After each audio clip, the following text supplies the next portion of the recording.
حضرات محترم، آج میں آپ کے سامنے کوئی رسمی تقریر کرنے نہیں آیا ہوں، بلکہ ایک دکھ بھرا دل لے کر آیا ہوں، ایک سلگتا ہوا سوال لے کر آیا ہوں، ایک ٹوٹی ہوئی امید کو جوڑنے کی آرزو لے کر آیا ہوں۔ آج میرا سوال یہ ہے کہ وہ امت جس کے نبی پر سب سے پہلی آیت اقرا نازل ہوئی، سب سے پہلا آرڈر پڑھنے کا آیا، آج وہ امت، آج وہ قوم جہالت کے اندھیروں میں کیوں بھٹک رہی ہے؟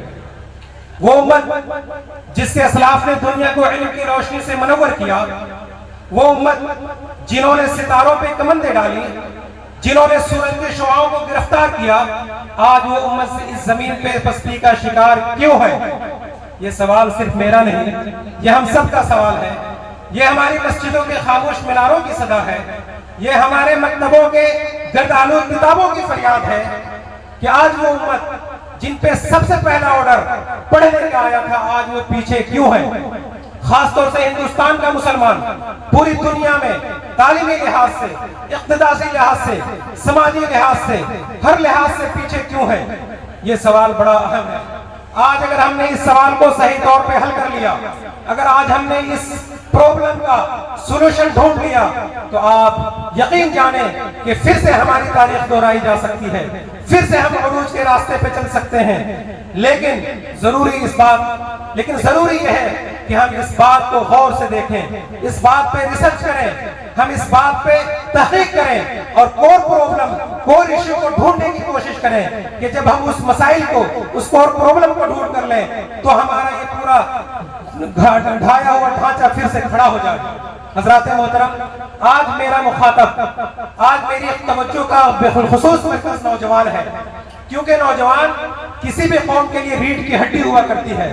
قوم کا نوجوان جدھر جاتا ہے، آنے والی نسلیں بھی ادھر ہی جاتی ہیں۔ قوم کا نوجوان کسی بھی قوم کے لیے بڑی اہمیت کا حامل ہوتا ہے۔ جنریشن گیپ کی بنیاد پر بچے بوڑھوں کو نہیں بلکہ جوانوں کو فالو کرتے ہیں۔ بوڑھوں اور بچوں کے بیچ میں جوان ایک گیپ ہوا کرتا ہے۔ بچے وہی کرتے ہیں، بچے وہی سیکھتے ہیں جو قوم کا نوجوان کرتا ہے۔